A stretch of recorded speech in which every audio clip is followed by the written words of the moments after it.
We're on the mic. Ben's on the mic. And we're here to help him find his lost wife. Let's get this rolling.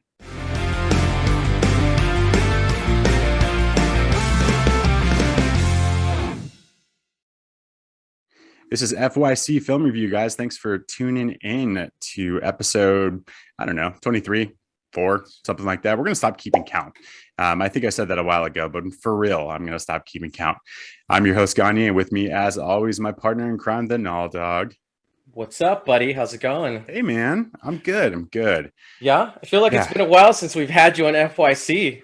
I know. You did that quick hits on your own, and I loved it, man. I mean, I absolutely enjoyed it. So I'm gonna have to get one out on my own. It's not easy to just talk to a blank camera, or blank camera, but an empty camera by yourself. Yeah. I like this format a lot better. I hear you. Let's get into it, man. What do we got today? We are doing a request. This is like our first request from a fan out there for FYC. We're doing Gone Girl, and I had never seen this movie, so I didn't know what I was in for. And boy, it is a very gritty, dark movie. Had you seen it before?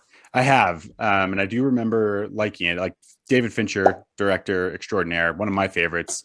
The Game, Fight Club, Social Network, just to name a couple. Seven? He did seven, right? Seven, yes, thank you. How could I forget that? He's one of my favorites, but I remember not loving the ending, and we'll get to that a little bit later. But I have seen this. I saw it in theaters. My wife's a huge fan of the book. I've actually listened to the audiobook. I'm excited to get into this one. So speaking of the book, so I read an article that the author actually took a page out of the Lacey Peterson, Scott Peterson murder case, and I think she drew a lot from it. I've heard mixed things about that, so I looked that up when you told me that. Gillian Flynn is the author. She does a lot of books like this, and I've read conflicting things where, like, it does share a lot of similarities to that case. I guess just the idea behind a husband whose wife goes missing while she's pregnant. Sure. So that obviously just right there, nail on the head. But I could see that. Scott Peterson did give off the vibes I think that Ben's given in this movie. So yeah, it was very creepy, very weird. One of the first things I noticed when the credits were in the beginning, I saw the music and I saw Trent Reznor on there. Did you see that? Trent Reznor from Nine Inch Nails. Yep. Yeah. He's I don't know that he's hung up the Nine Inch Nail gig, but he's been doing a lot of films, and I think it started with Fincher with The Social Network. Okay. And his partner Atticus.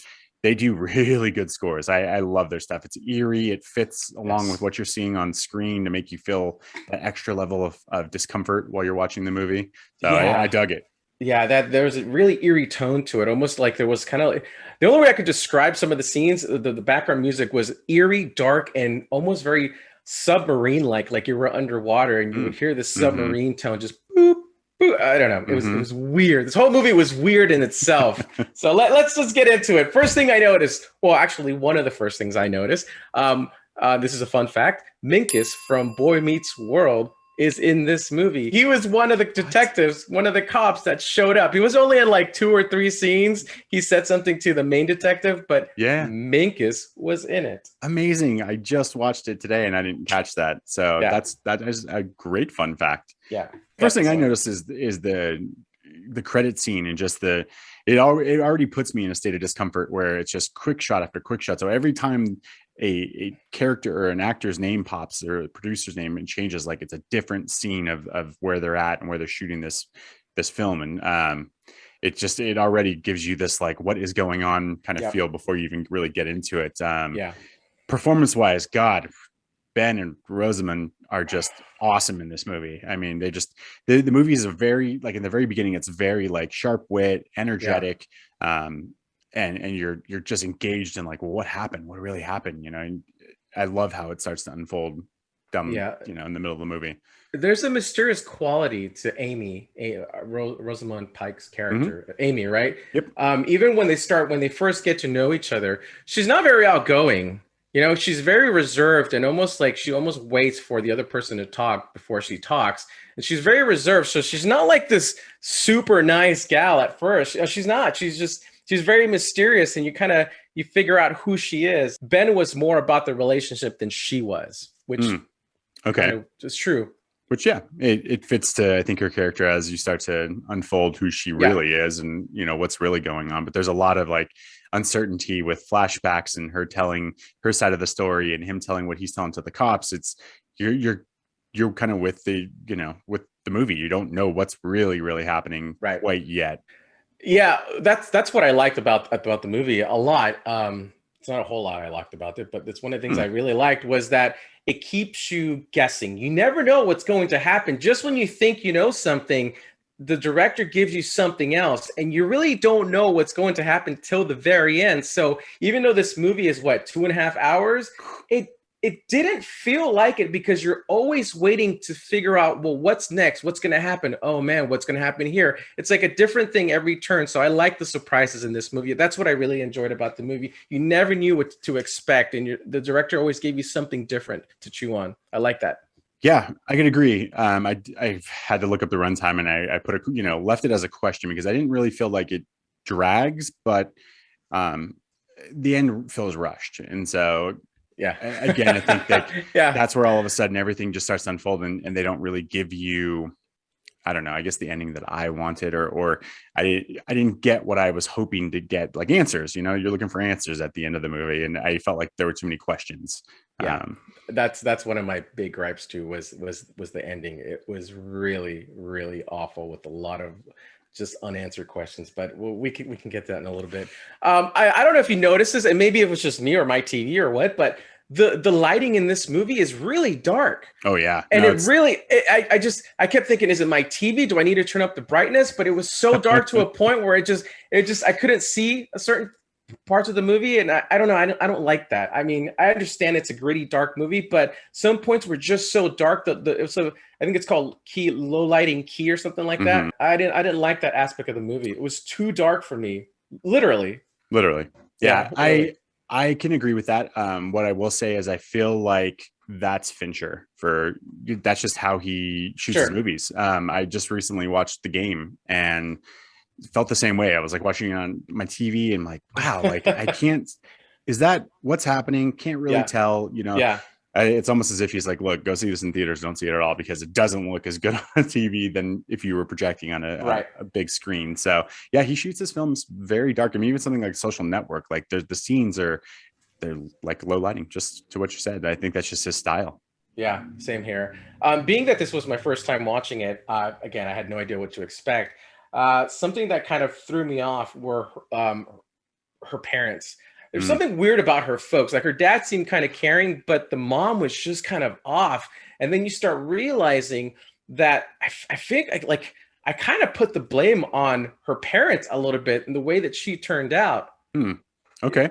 Yeah. I mean, ultimately she was not a child star, but I mean, they wrote a book about her, right? Like she was a kid. Amazing Amy. Right. Amazing and Amy. So she's lived a life in the spotlight and, from actual, child actors and people who are famous at a young age, like kind of messes with them. And I think that that was kind of what I got. But you're right. The parents were very robotic and cold. They, as much as Ben was, people felt he had something to do with it because, he was the way he was acting. You could have said the same about them. Right. Yeah. So one of the things I took, I'm going to get a little deep here now, is at the party when they're talking about the mom and dad, they had some kind of anniversary party. I don't know what it was, but she's showing Ben all like these characters of her. And she kept saying, and he said, hey, your parents plagiarized your life. And she goes, no, they just made my life better. So basically they took her life and all the things that she didn't get or have in life, they gave it to her in these cartoons. So I don't know if that would do something for a kid, like, oh, my parents never gave me this, but because they made money off me as this cartoon, they gave it all to this cartoon person. So I don't know. It was just kind of weird. I mean, I guess that's what the director is going for, but it's pretty dark. And I think that's kind of her downfall where I don't think her parents really appreciate her. I think her parents appreciated the fact that based on her character, on her character, that's what made them money, not because of the love for her, but because of what she brought to the table. All right. So I got to ask you the reveal, like when you really find out what's happened to Amy, because in the beginning, you don't really quite know what's happened. What did you think of that? Like, was it a big aha moment? Were you kind of on to what was really happening? So the reveal happens in the second half, right? Because the Right. first Yeah. half, it's all about trying to figure out what's going on. Is Nick, Ben Affleck's character, Hmm. lying? Is he telling the truth? What's going on? We don't know where Amy's at. Second half, they reveal to you the plan all along. And I Right. think you have this in the back of your mind that maybe Ben is telling the truth or maybe not, but you know something's definitely not right. Right. So I kind of had it figured out that maybe the wife had there was something behind that the wife was doing. Not necessarily that Ben was right or that she was right, but something didn't sit right. So I that's what I took from it. Okay, I agree. Yeah, I actually love the reveal. It's all of a sudden after that, it becomes a different kind of movie of like, well, what, why, like how, and Right. and you get all of that, and I love that. This time around, I actually enjoyed it a lot more than I think previous times I've watched it. Less expectation, more just kind of trying to peek into what the director was doing with it. And from what I recall, like it's very close to the book. I don't think he changed much. I don't think a lot of it was necessarily his decision, but really sticking to Okay. how the book was written. Okay. Well, that's good. I mean, hopefully the book answered questions because I don't think we got a lot of questions answered at the end, It's or true. maybe it didn't. I don't know. That's one of the big faults of the movie was the end. Um, just going back to Amy's character, she's evil. Yes. Okay, Amy is evil. I'm not excusing what Ben did because what Ben did in his own, with this Right. affair and all that, Hmm. completely wrong, right? But Amy takes it a step further. She's been evil all along. Remember, she had the conversation with that one. Ben had that conversation with that one guy at the bar where Amy pretended that he raped her, or Hmm. she, and he had to. He never did any of that stuff, and he was pretty much had to file as a predator for his whole life. Right. So she's evil. She's a manipulator. I don't think she's ever. I don't know, man. I think she's really messed up.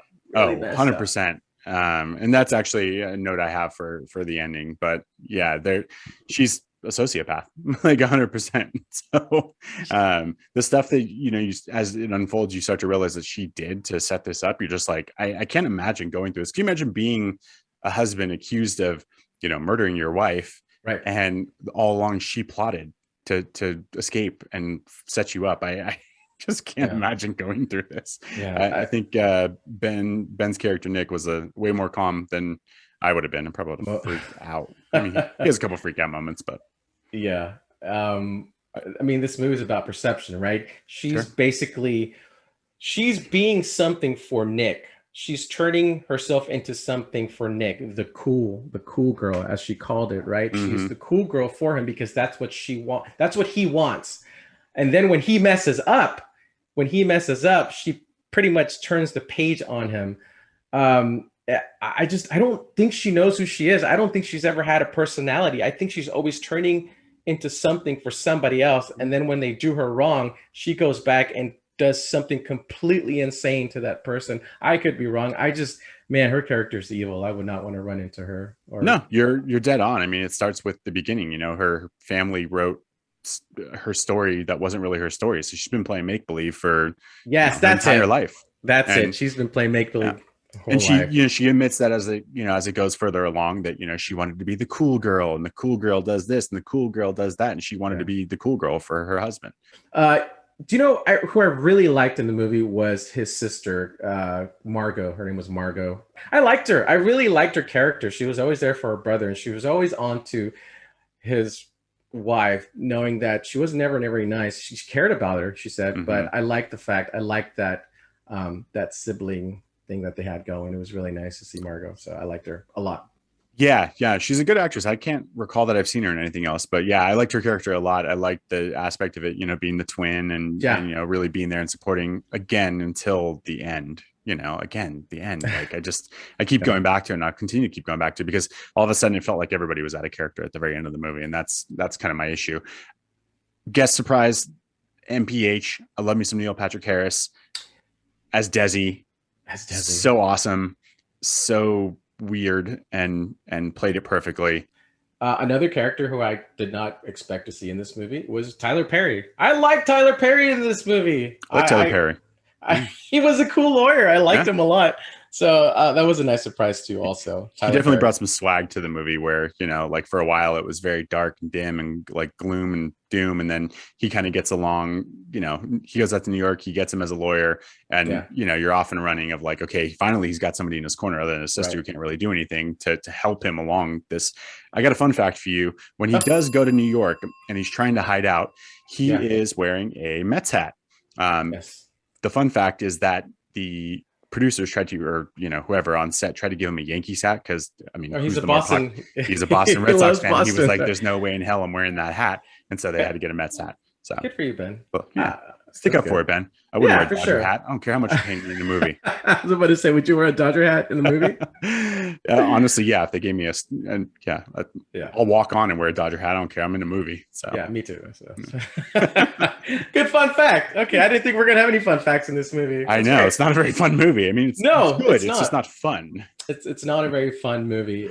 Yeah, I mean, I think we could go on and on. The characters in this are unique, but I mean, honestly, like let's get to the end because this is where it gets really dark. And that last 30 minutes is like a shift for me from a thriller that's sharp-witted to like twisted and like what am I watching? One thing that I noticed in the end was when she sliced Neil Patrick Harris's throat. Desi. Poor Desi. And she comes up with this elaborate story that Desi raped her and kept her in his house for days and never fed her or anything like that. When she shows up and sees Nick, and then she's taken to the hospital, and she's telling all these cops this whole story, nobody bothers to check any of this. Nobody goes to his house. Everybody just takes her word for it, except for the other cop who's kind of questioning it, the main cop. And they're like, no, she's been through so much. What kind of cops would just say, okay, we'll take her word for it? I mean, Nick's fingerprints were never even on the murder weapon. Right. Yeah. And obviously it wasn't a murder weapon. So what was, they claimed that was her being knocked over the head. How do you lose that much blood? That scene bothers me tremendously. The scene where she's, being questioned by everybody in the hospital room. And she's like, no, I can go through with this. Because her story is so just farcical that you're like, come on, like nobody and I don't know if it's meant to like make the feds look stupid. I don't know. Like, how come the local cop can still ask questions, but the feds are just like, okay, she's fine. And then you get, the one cop who never liked Nick to begin with, the local one who was just like, can't you just be happy that your wife's home? And you're like, no. Yeah. No, I can't. It's ridiculous. Oh, and then they send her home with like blood all over her, just all over her. I mean, she's caked in blood. Come on now, really? Right. Come 100%. On, that's like evidence. Nobody bothered. Whatever. And I appreciate that she's super clever and she plans everything out. But that's where it felt very rushed. We're like, okay, I get it. She wants to get back to her husband. Now her husband's getting on the spotlight and she's jealous. And she's like, oh, I can get back to him if I just frame it this way. And she, claims that it saved his life because he would have had to go to trial for it if she didn't, show herself again. But I mean, it just felt like a far leap. She went from being, just a woman scorned who wants to get back at her cheating husband and disappear to, I don't know. It's a very weird character arc. And at the end, it just felt so rushed that you're like, what? Like they stay together. Oh my God. Why? The whole relationship is based on a lie, right? When she saw Nick on the TV saying that he wanted her back, he was lying, but she didn't care. She didn't care at all. She just wanted that Nick back, regardless if he was lying or not. And it's all pretty much a show for the public. Hey, our marriage outside looks great, but inside we are dying inside. It is awful. It is really awful. And then it kind of, one thing that I noticed, and just kind of going back to like the Lacey Peterson murder and even the Chris Watts murder, when something big like that happens, they usually focus on the husband, right? And then the wife is usually the she's in this movie, she's made out to be like this caring, adoring wife. And that's how public perception is. That happens a lot. But in this case, they kind of flipped everything around where the public perception was on the husband, but deep down, the wife was actually the evil, conniving one. Yes, the husband cheated and it was awful, but compared to what she did, she's the evil one in this. So it just kind of flipped that perception upside down. I just don't think I've ever seen that before in a movie where the script is completely flipped, where the public perception, it's just based on a lie, that she's gotten away with so much and she's fooled the public into thinking that her husband might have done it, but now she's back and it's okay, where in fact she was the master plan behind all this evilness that she did. Yeah, and that's where I think it falls apart for me. Like, I just can't imagine him staying. Even she says she's pregnant, and it might be hers or his, and they don't know for certain, but he feels stuck, and he tells his sister, and she's distraught, but she's like, "Of course I'm with you," and you're like, "What? Come on!" Yeah. Like, no right person, and maybe that's the point. That's the whole point of the movie, is that they're perfect for each other. They're both idiots. They're both playing a game that they can't stop playing for some reason, and they, I guess, deserve each other. I mean, that's almost, I guess that is a fitting ending. It's awful. I mean, I feel bad for the child. I feel bad for the kid that she's going to have with him. The ending felt a little rushed, and it felt a little sloppy in that they wanted to try to tell a bunch of things really, really quickly. And, I just, to your point, just starting from, the questioning with the cops, like, I just don't feel like if a missing person came back like that it would just all unfold that easily. Like, there would be a lot more investigation and a lot more, questions asked. So. Absolutely. All right, man, let's get to the rating. We are gone with our review of this. That doesn't really work, but what I'm saying. Cool girls. I feel like we got to go with cool girls. That's one of my favorite lines. Oh my gosh, the movie. Girl. The cool girl. The cool girl is this. So, like, how many cool girls are you going to give this for your first time watching Gone Girl? All right. You want me to go first? Yeah, let's go first. All right, I'll go first. Being that it's my first time, I thought the movie was really dark. I enjoyed the fact how it kept you guessing. I don't know. I guess being older now, these movies just kind of don't resonate with me a whole lot. It's a little too dark for me. It kind of gets you thinking, and I appreciated the story. I'm gonna go with a 2.5. Ooh. 2.5. I thought the characters were really well, but it's a little too dark for me. It's just my preference. I'm not saying I don't like a dark movie, but to me it was just a little dark, a little gritty. Some scenes just didn't need to be in there. But I think Amy Rosamund Pike played her character just really well. She's just pure evil in this, and she played it really well. Overall, I 2.5 for me. 2.5 cool girls that I don't ever want to see in my life. Sorry, no cool girls. No cool girls for you. Fair, fair assessment. I think the first time I watched this movie, I hated the ending. Like, hated. I would like it.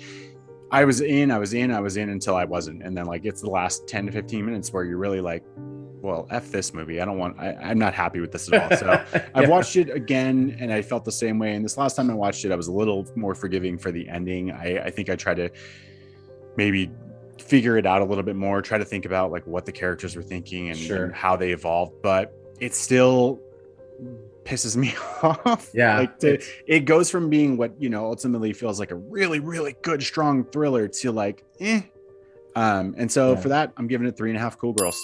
Okay. Right. I really like the movie. I do like it. I just don't like the ending for some reason, and I would give it so much higher. And if it just had a sharper ending, and I don't know.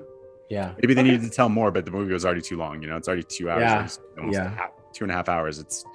You got to wrap it up at some point, and they just really rushed it. But okay, yeah, fair. Gone Girl. That's it, guys. That's Gone Girl. We have exhausted our efforts for Mr. Fincher's not most recent, but a good work from him. Definitely check it out. It's definitely if you've never watched it, it's twisted, sadistic, and entertaining at the very least. And dark. Yes, very dark. So crank the brightness up a little bit. Yeah, literally, it's dark. All right, I've been your host, Gagne. With me, as always, my partner, Nall Dog, and this has been FYC Film Review. We will see you guys next time. All right, see you guys later. Thanks.